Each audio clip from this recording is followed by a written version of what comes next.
Assalamualaikum warahmatullahi wabarakatuh. Halo semua, gimana nih kabarnya? Semoga dalam keadaan sehat-sehat semua ya. Pada kesempatan kali ini, saya Wildan Hidayat dan dibantu dengan rekan saya, Danisa Putri, akan membahas mengenai dinasti-dinasti kecil pada zaman dinasti Abbasiyah.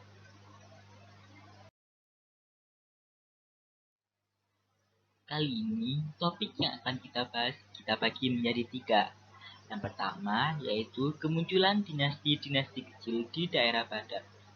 Nah, pada topik ini nanti kita akan mengetahui bagaimana sih kok bisa muncul dinasti-dinasti kecil di daerah Baghdad. Lalu, untuk topik selanjutnya kita akan membahas mengenai pembagian dinasti-dinasti kecil di daerah Baghdad. Untuk pembagiannya sendiri kita bagi menjadi 2 kelompok, yaitu dinasti-dinasti kecil bagian barat Baghdad dan dinasti-dinasti kecil bagian timur Baghdad.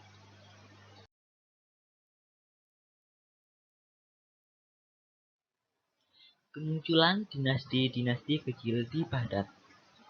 Nah, kira-kira apa aja sih yang menyebabkan kemunculan dinasti-dinasti tersebut? Langsung saja, faktor-faktor yang mendorong berdirinya dinasti-dinasti kecil di Baghdad yaitu 1.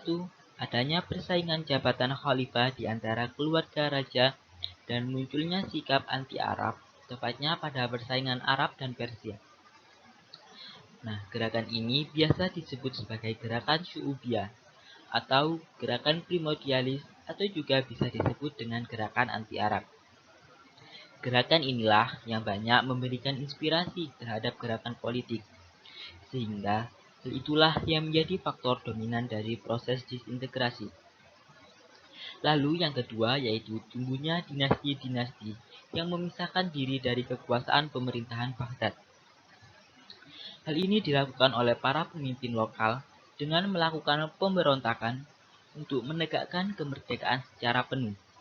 Maka tidak heran jika dalam waktu yang singkat mulai bermunculan dinasti-dinasti kecil di bagian barat maupun di bagian timur Baghdad yang bersifat otonom dan lepas kontrol langsung dari Baghdad. Untuk selanjutnya yaitu dinasti-dinasti kecil bagian barat Baghdad. Pada bagian barat Baghdad sendiri terdiri dari 6 dinasti. Dinasti yang pertama yaitu dinasti Idrisiyah. Berdiri sejak tahun 172 Hijriah sampai 375 Hijriah atau sekitar 788 Masehi hingga 985 Masehi. Yang kedua yaitu dinasti Ahlabiyah. Berdiri sejak tahun 1804 Hijriah hingga 296 Hijriah atau sekitar 800 Masehi hingga 908 Masehi. Untuk yang ketiga yaitu dinasti Tuluniyah. Berdiri sejak tahun 254 Hijriah hingga 292 Hijriah atau sekitar 868 Masehi hingga 967 Masehi. Untuk yang keempat yaitu dinasti Ikhsidiyah. Berdiri sejak tahun 323 Hijriah hingga 357 Hijriah atau sekitar 934 Masehi hingga 967 Masehi. Lalu yang kelima yaitu dinasti Hamdaniyah, yaitu berdiri sejak tahun 317 Hijriah hingga 399 Hijriah atau sekitar 929 Masehi hingga 1009 Masehi.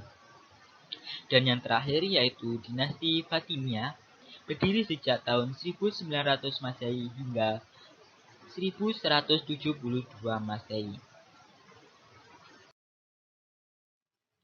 Dinasti yang pertama yaitu dinasti Idrisiyah, yang berdiri sejak tahun 172 Hijriah hingga 375 Hijriah atau sekitar 788 Masehi hingga 985 Masehi. Nah, bagaimana sih berdirinya dinasti Idrisiyah ini? Jadi, sejarah pembentukan dinasti Idrisiyah didasarkan atas kekecewaan kelompok Alawiyun. Kelompok Alawiyun sendiri yaitu kelompok yang telah membantu Bani Abbasiyah menumbangkan Bani Umayyah. Akan tetapi tampaknya mereka merasa dikhianati oleh Bani Abbasiyah, sehingga mereka selalu membuat propaganda dan memiliki slogan Al-Ridho min Ali al-Baitan. Mereka melakukan pemberontakan oleh dua orang bersaudara dari keturunan Ali bin Abi Thalib. Dua bersaudara tersebut yaitu Muhammad al-Nafs al-Zakiyah dan Ibrahim. Pemberontakan yang dilakukannya tidak sepenuhnya berhasil karena kekuasaan Bani Abbasiyah masih sangat kuat. Lalu kelompok Alawiyun ini kembali dengan melakukan pemberontakan di bawah pimpinan Al-Husain. Lagi-lagi mereka gagal dan mengakibatkan gugurnya Al-Husain bersama keluarganya. Tetapi terdapat keluarganya yang berhasil meloloskan diri, yakni Idris ibnu Abdillah dan Yahya ibnu Abdillah. Mereka melarikan diri ke daerah barat, yaitu Maroko atau daerah Afrika Utara. Nah, dari sinilah yang kemudian dikenal sebagai perintis berdirinya dinasti Idrisiyah. Lalu untuk kemajuannya, dinasti Idrisiyah menjadikan kota Fes sebagai ibu kota pemerintahan pada tahun 808 Masehi, yang mana ibu kota tersebut sangat terkenal di Afrika hingga Spanyol. Peradaban pemerintahan Idrisiyah ini dapat mendirikan Universitas Qawariyun yang sangat terkenal. Selain itu, dinasti Idrisiyah ini juga memiliki peranan dalam menyebarkan budaya dan agama Islam ke penduduk asli. Lalu untuk kemunduran dinasti Idrisiyah. Kemunduran dinasti Idrisiyah ini terjadi ketika di bawah kepemimpinan Muhammad al-Muntasir. Pimpinan yang baru ini membagi kerajaan menjadi beberapa kawasan, dan setiap kawasan diberikan kepada saudara-saudaranya. Akan tetapi, pembagian wilayah inilah yang menimbulkan perang saudara di kalangan Idrisiyah, sehingga akhirnya mereka berhasil ditaklukkan oleh dinasti Fatimiyah. Untuk selanjutnya yaitu dinasti Ahlabiyah. Berdiri sejak tahun 184 Hijriah hingga 296 Hijriah atau sekitar 800 Masehi hingga 908 Masehi. Sejarah pembentukan dinasti Ahlabiyah ini bermula dari penyerahan kekuasaan Khalifah Harun al-Rasyid kepada Ibrahim ibnu Ahlab. Nah, siapa sih Ibrahim ibnu Ahlab ini? Jadi, Ibrahim ibnu Ahlab ini adalah seorang pejabat dari Khurasan dalam militer Abbasiyah. Beliau diberikan otonom penuh untuk mengatur wilayah Afrika atau yang sekarang disebut sebagai Tunisia.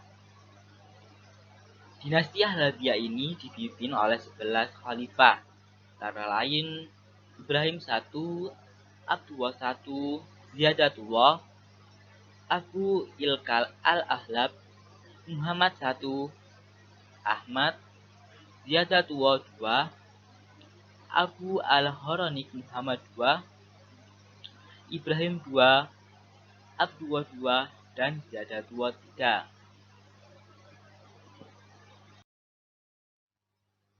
Lalu untuk kemajuannya, dinasti Ahlabiyah merupakan tonggak penting dalam konflik berkepanjangan antara Asia dan Eropa. Mengapa bisa dikatakan seperti itu? Karena pada masa pimpinan Ibrahim I, yang juga menjabat sebagai panglima militer Abbasiyah, mampu menumpas pemberontakan yang terjadi pada saat itu. Lalu untuk kemajuan selanjutnya, dinasti Ahlabiyah membawa peradaban Islam lebih maju dan meliputi kemajuan di bidang politik, kemajuan di bidang kebudayaan, kemajuan di bidang ilmu pengetahuan, serta kemajuan di bidang perekonomian. Lalu untuk kemundurannya, dinasti Ahlabiyah mengalami kemerosotan disebabkan oleh beberapa faktor. Faktor penyebabnya diantara lain seperti satu, hilangnya hakikat kedaulatan, di mana ikatan solidaritas sosial semakin luntur. Lalu yang kedua disebabkan karena melakukan kegiatan foya-foya dan seluruh pembesarnya tertarik pada Syiah. Lalu yang terakhir yaitu disebabkan karena terjadinya pemberontakan militer Fatimiyah yang berhasil menggulingkan penguasaan Halabiyah yang terakhir, yakni Ziyadah II.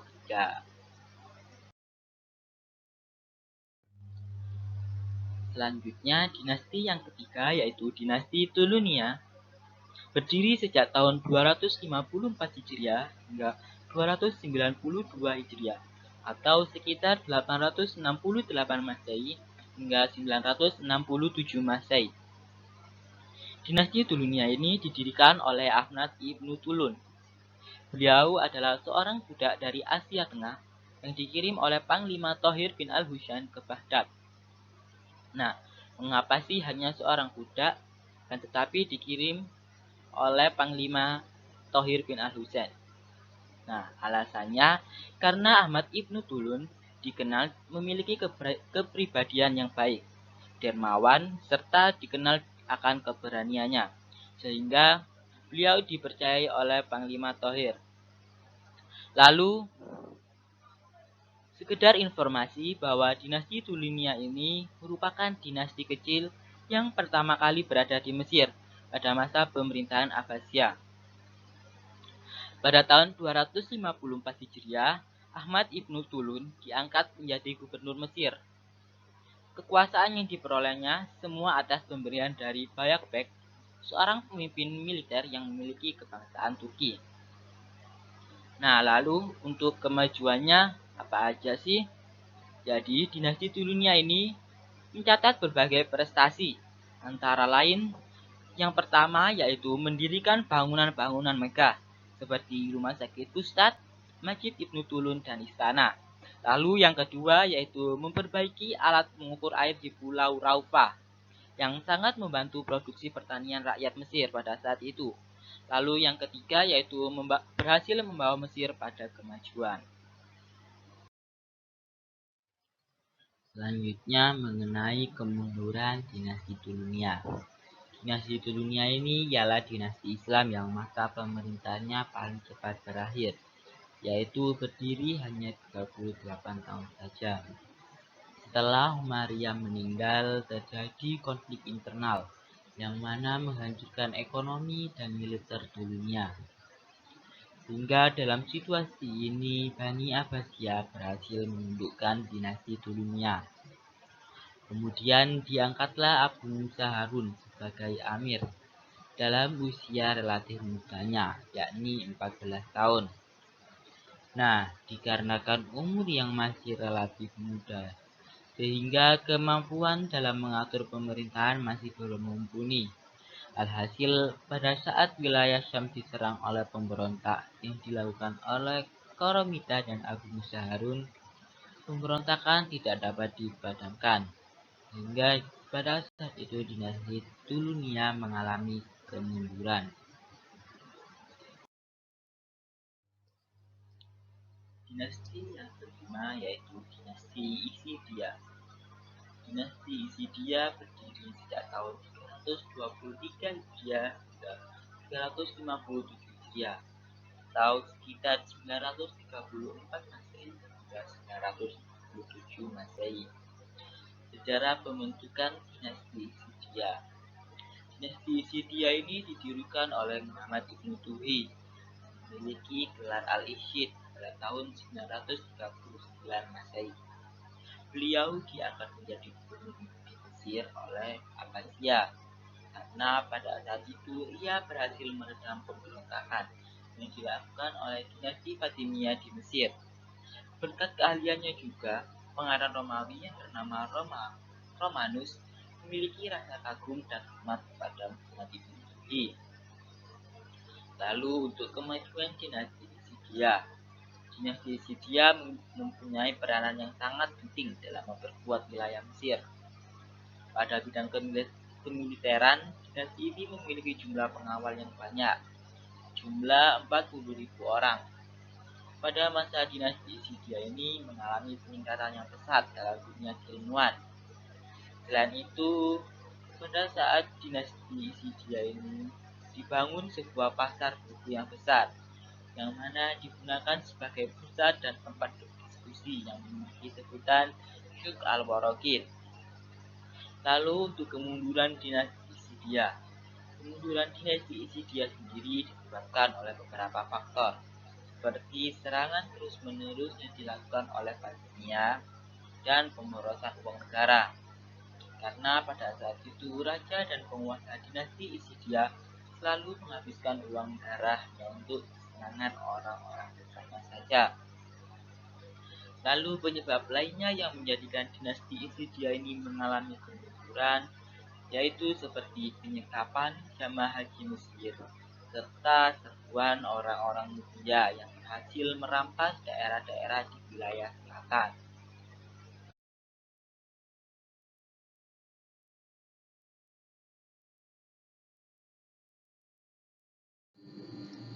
Baik, pembahasan dinasti yang kelima ada dinasti Hamdaniyah yang berdiri pada tahun 317 Hijriah sampai 399 Hijriah atau 929 Masehi sampai 1009 Masehi. Sejarah pembentukan dinasti Hamdaniyah ini didirikan oleh Hamdan ibnu Hamdun. Keluarga Hamdani ini banyak memiliki penghargaan pada saat Khalifah Al-Muqtadir.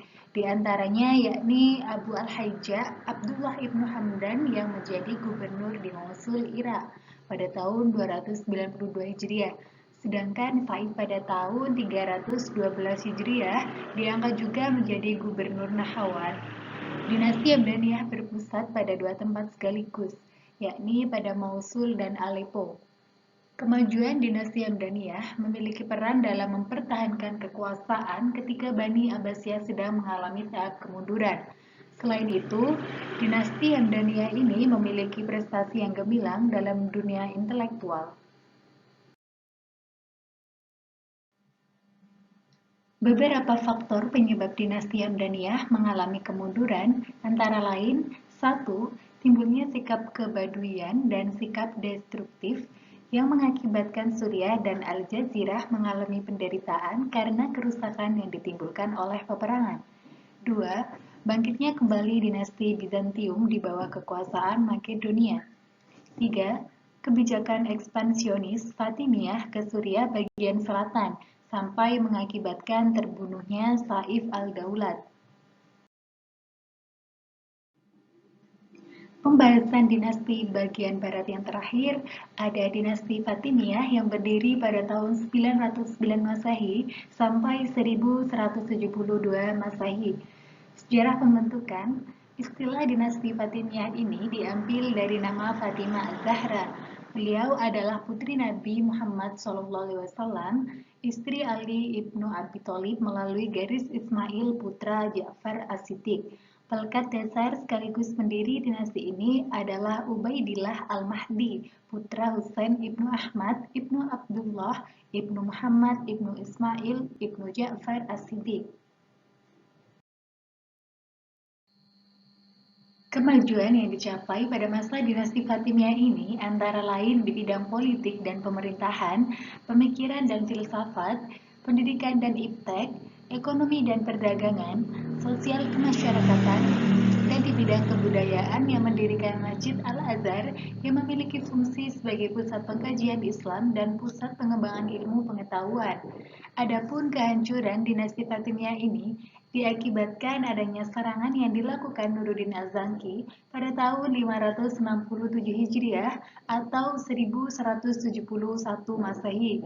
Salahuddin Al-Ayyubi menghapuskan dinasti Fatimiyah atas desakan Baghdad dan menggantikannya dengan dinasti Ayyubiyah yang berorientasi ke Baghdad. Pembahasan dinasti yang selanjutnya terdapat dinasti-dinasti kecil di bagian timur Baghdad yaitu dinasti Tahiriyah, dinasti Safariyah, dan terakhir ada dinasti Samaniyah. Dinasti Tahiriyah yang berdiri pada tahun 200 Hijriah sampai 259 Hijriah atau 820 Masehi sampai 872 Masehi.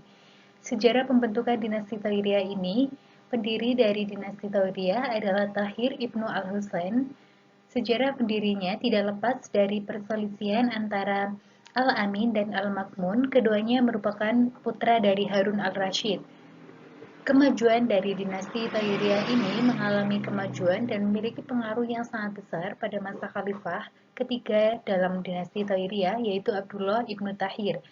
Upaya yang dilakukan untuk lebih menjadi maju dengan diadakannya kerjasama bersama pemerintahan pusat dinasti Abbasiyah. Kemunduran ketika dinasti Tairiyah dipegang oleh Muhammad bin Jabir, penurunan yang sangat pesat sudah terlihat. Wilayah Khurasan mengalami kemunduran yang begitu nampak jelas. Berikutnya dinasti Safaria yang berdiri pada tahun 254 Hijriah sampai 289 Hijriah atau 867 Masehi sampai 903 Masehi. Sejarah pembentukan dinasti Safaria ini merupakan dinasti Islam yang paling lama berkuasa di dunia Islam. Pendiri dinasti ini adalah Yakub ibnu Al-Lais Al-Safar pada tahun 254 Hijriah atau 867 Masehi. Beliau memberikan pengumuman bahwa dirinya adalah penguasa. Kemajuan Yakub ibnu Al-Lais Al-Safar memang menjadi pemimpin yang besar pada saat itu. Kemajuan yang dilakukan Yakub berhasil membawa kegemilangan dalam perluasan wilayah untuk bisa menguasai Baghdad. Kemunduran pada saat Khalifah Baghdad dipegang oleh Al-Mu'tadid, Baghdad tetap mengakui kekuasaan Amr ibnu Al-Lais, sekalipun mendapat perlawanan dari kalangan istana. Pada saat inilah terjadi perebutan kekuasaan dan berakhirlah riwayat dinasti Safaria. Dinasti yang terakhir terdapat dinasti Samaniyah yang berdiri pada tahun 261 Hijriah sampai 389 Hijriah atau 874 Masehi sampai 999 Masehi. Sejarah pembentukan dinasti Samaniyah ini dibentuk oleh Ahmad ibnu Asad, kemudian digantikan oleh Nasr. Akhirnya beliau mengganti ibu kota dari wilayah Bukhara ke Samarkand. Nasr ibnu Ahmad diangkat menjadi gubernur oleh Khalifah Al-Mu'tanid untuk wilayah Transylvania pada tahun 263 Hijriah atau 875 Masehi. Kemajuan puncak kejayaan dinasti Samaniyah ini terjadi pada masa kepemimpinan Ismail. Kemajuan yang dicapainya ialah mampu menghancurkan dinasti Safaria di Transylvania, memperluas wilayahnya hingga Tabaristan, dan keamanan lebih terjamin. Dalam aspek politik, dinasti ini mampu menjaga pusat yang lebih strategis bagi daulat Islam di timur. Kemunduran dinasti Samaniyah ini di saat Ismail meninggal, Khalifah Al-Muqtafi mengangkat Abu Nasr ibnu Ismail. Belum lama beliau memimpin, terjadi pembunuhan sehingga digantikan oleh putranya Nasr II.